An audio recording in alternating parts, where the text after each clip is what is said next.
Hi,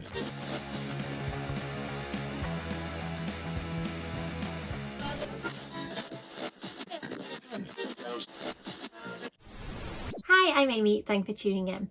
In this video I've got a haul of all the spooky things I've bought in the past month or so, and the books that I've been sent and the books that I've bought. There seems to be a bit of a theme that I'm getting ready for Halloween, so a lot of them are quite creepy, quite spooky, so let's get into it.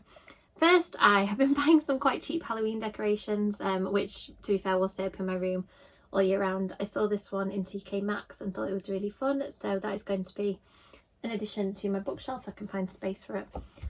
I'll put it to one side for now. I also have bought a Halloween wreath that hasn't arrived yet, and I thought that these pumpkins would look really cute in it. They are from TK Maxx as well. And the Asda website, I think it might have been the George one, has got some quite cool spooky things. This one kind of reminds me of Nightmare Before Christmas. And then I didn't realise that it lights up and makes a sound when I ordered it too, which reminds me of Beetlejuice. So let me show you what. I think it says different things. This is one of the things it does. Woo! It's time for some fun now! So yeah, I don't know if we're talking Beetlejuice or Jack Skellington here, but either way, I think it's pretty fun. So now to the books. I've been sent quite a few books because I'm going to be chairing a panel at YALC, which I'm super excited about. So the publishers have sent me copies of books of the authors that are going to be on the panel. It's called Crazy Stupid Love, and it's a romance panel, which is going to be really fun because although there's romance in my book, I don't think I've ever actually been on a panel to talk about it before. So these are the authors that I'm going to be with. First off, we've got Never Trust a Gemini by Freya Nicole Wolfe. This one sounds really fun and romantic. I'm probably going to read this in November before YALC, just because I want to read spooky season books in the run-up. This one says, horoscopes predict the future, don't they? Will the stars guide Kat confess her feelings to Alison Bridgewater, the Piscean of her dreams, or into the arms of keen Cancerian Jamie Owusu? Worse still, might fate throw her the most chaotic curveball of all, an impossible to resist, blue-eyed, uber-cool Gemini. That sounds really fun, so I'll look forward to reading that a little bit later in the year. Next up we have Trouble by Lex Croucher. I've really enjoyed all of Lex's books that I've read before. This one is one that I actually hadn't picked up yet, so it was a super fun surprise to get this in the post. It says on the back, Emily Lawrence is a liar. She's not really a governess, she's not polite, she's not polished, and she's never taught a child in her life. This position was meant to be her sister's. Brilliant, kind Amy, who inexplicably does like children. With Amy unwell, Emily must put aside her anger, pretend to be somebody she is not, for as long as it takes to earn enough to cover the doctor's bills and pocket a few expensive trinkets along the way. The plan is simple: to take what she can from her severe, brooding employer, Captain Edwards, and get out. That is, as long as she doesn't get involved with the Edwards family dramas. Emily refuses to care about her charges. Grace, who talks too much and loves too hard, and Asta, who might just be the wittiest 16-year-old Emily has ever met. All the servants who insist on acting like each other's family. And she certainly hasn't noticed Captain Edwards, no matter how good he might look without a shirt on. I mean, how fun does that sound? I love Lex's books, so this is going to be great. Next up we have this by William Hussey. I was sent a proof of this and haven't had a chance to read it yet, so I'm really excited to have the finished copy. Broken Hearts and Zombie Parts. Adore that title. It says on the back, Jessie Spark has a broken heart, and in a few short weeks he'll require major surgery to repair it, which means he only has a month to accomplish two almost impossible tasks: shoot his epic zombie movie on a shoestring budget to help him get into film school, fall in love before this surgery lands him with a huge scar, because how will anyone ever fancy him after that? A savagely funny romance about body image, self-acceptance, and falling in love for fans of sex education and Heartstopper. Sounds awesome. So that they are the three panellists, and I'm going to be with. That is going to be really fun in November. Next up, I picked this one up. I don't think I mentioned this in a haul yet. I picked this one up at Northern Way Lit Fest in July. It was a book that I'm really excited about reading that comes out in September, on the 7th of September, so I'm really going to try and read this before then, because I like to read books read early if I can. And it says on the back, this book will change you whether you like it or not. As far as I know, it is horror. It says just because they let you in, it doesn't mean they'll let you out on the front. I can't remember much more about it, but I do remember everything I've seen about this book. It sounds really good, so I'm going to hopefully read this before it comes out in September. Next, I've been sent a couple of early books from publishers. This one is Shiver Point by Gabriel Dillon, sent by Piccadilly Press, so thank you for that. I loved this book. I read the proof of it, and they kindly sent me a finished copy. with a lollipop that has mysteriously disappeared between me and my toddler. We made short work of that. It is sort of a Goosebumps meets point horror type book. It's about a group of children who are in the woods when something appears to land. I'm going to read the back just to make sure, yeah, so I'm not spoiling too much. Shiver Point is dead boring, at least that's what Alex has always thought, until one night he spots a meteorite plummeting into Howlemore Forest, setting off a series of spooky events. Why the slimy black footprints all over town? Who is stalking the streets when darkness descends, and just what is lying wait in the woods? It's up to Alex and his unlikely group of new friends to unravel the mystery before it's too late. It's really fun, it's really well written, it's creepy. It makes good horror movie references, so if you're an adult reading this, it has like nuggets in that you're going to appreciate as well. It's middle grade, it's quite a short middle grade read, so you're probably looking at about age 9+, kids being able to read it too. And it says on the back, creeping onto bookshelf soon, Shiver Point a tap at the window. Awesome. Okay, and then next up, a book. I did squeal when this one arrived because I wasn't sure I was going to be able to read Cynthia Murphy's latest early like I have been able to the other ones, because I don't know anybody at Barrington Stoke, and Barrington Stoke reached out to me, probably because they know that I fangirl so hard about Cynthia's books, and I'm now being added to the YA list, which is super exciting to get some of their books. And they sent me this one, so it is Cynthia's take on a summer camp slasher. It sounds really fun. It's a group of teens who are at a Camp America type camp, but it's in the UK, so it's pretty rubbish. And then all these strange accidents start happening, and then people start dying. And I have to admit, I have started reading this the second it arrives, and it's really good, just like Cynthia's other books. Next, I keep seeing this one around. I love the pink cover with the missing milk bottle on it. I think it was Sharon Joy Reid who first brought this to my attention.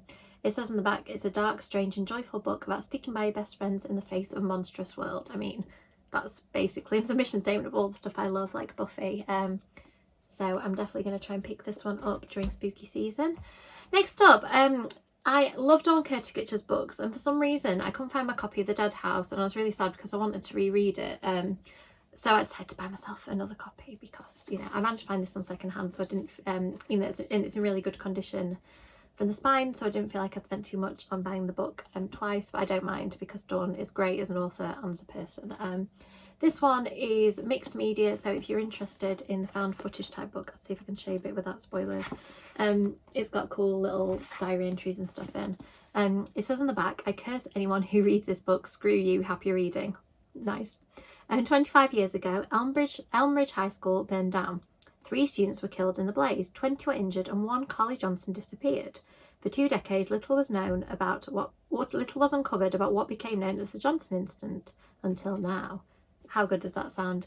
I don't think I've read this. I read it a couple of times back in the day, but I don't think I've read it since about the time this came out, which was 2015. So definitely due a reread of that. It's a really good one for spooky season. This book appears to have gone completely viral, and I can't resist a book that sounds as good as this. It says on the front, 1 body, 6 experts. Can you solve the case before they do? It was a case that grips the nation. Luke Ryder's murder has never been solved. Just rest of blocking my own face when I'm doing this. Just carry on as normal, even if you can't see me. It says on the back, in December 2003, Luke Ryder was found dead in the garden of the family home in London, leaving behind a wealthy older widow and 3 stepchildren. Nobody saw anything. Now, secrets will be revealed live on camera. Years later, a group of experts re-examined the evidence on Infamous, a true crime show with shocking results. Does the team know more than they've been letting on, or does the truth lie closer to home? Can you solve the case before they do? The truth will blow your mind. And I love the fact it's a case for you to solve, as the experts are doing it with all the evidence and the found footage type material, mixed media. It sounds brilliant. I think that when certain books go viral like this, you can just see why, because it's so original. And hopefully just as good as it sounds. The pile of books is getting really wobbly, so hopefully there's not going to be a landslide at some point.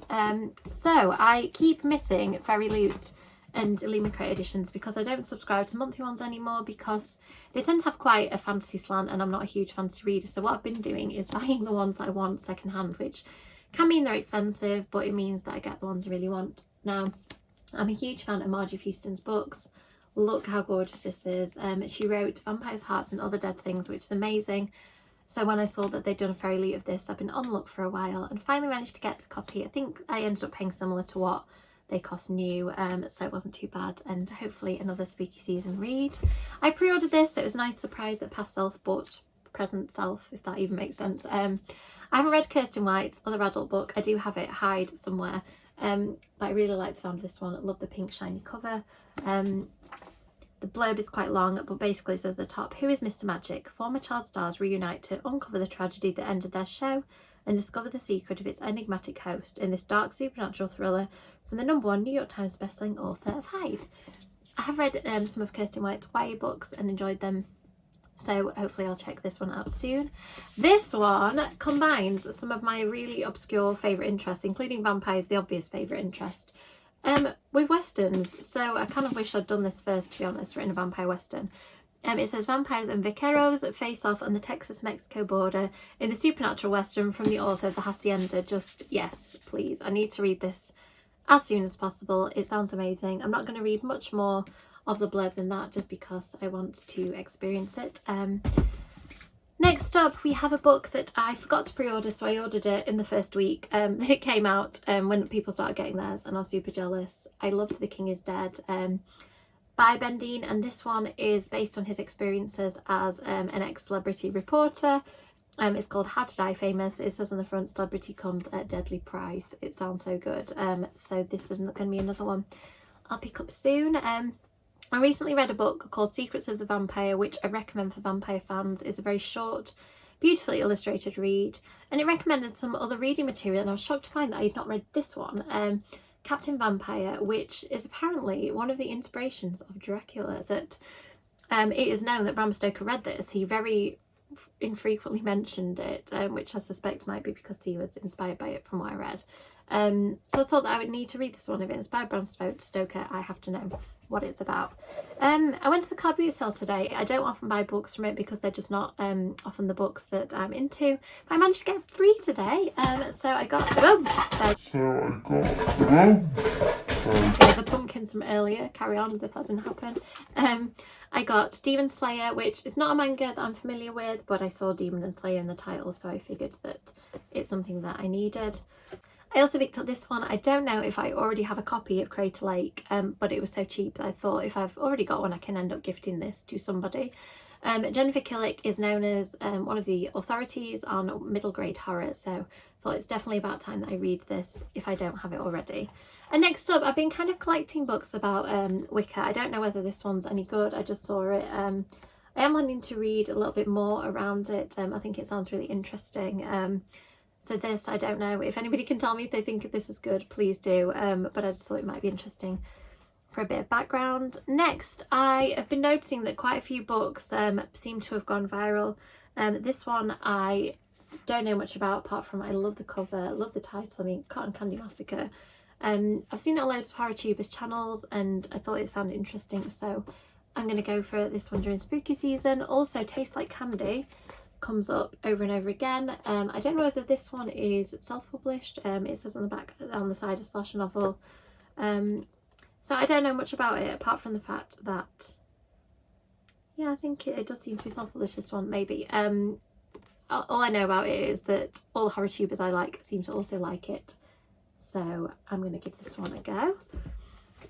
Next up, I've been meaning to read a Rachel Harrison book for a while. She was the guest on Point Horror Book Club last month, and that reminded me that I need to order one for books. So I went for Cackle because I've got quite a lot of dark books that I want to read this spooky season, and I thought that Cackle would be a nice, cosy kind of counterpoint to some of the darker things. Next, we have Hidden Pictures by Jason Recolak. I'm really sorry if I've pronounced that wrong. As I mentioned, I've been getting into mixed media books lately, and this one I saw on somebody else's TikTok. It has little drawings in by a child. I mean, I'm slightly scared because if you know me well, you know that books about children I don't always get on, but I just thought that's such a clever idea. I've heard that the pictures kind of change as you go through the book, so I think this one might really push my comfort levels. So let's see how we go. I also have a giveaway. I didn't mention this earlier in the video, so congratulations if you've listened to this far without being told. I've got an extra hardcover copy of Malibu Rising. I pre-ordered it and then I think bought it in a shop as well. So if you would like this book, please comment underneath with a book that you're excited to read, and I will enter you into the giveaway. So that is it. That's everything I hauled in the past month or so. Please let me know in the comments if there's anything you're particularly interested to read or that you think I will like. I'd love to hear about it. As always, likes and subscribes are really appreciated, and hopefully I'll see you in the next video. Bye!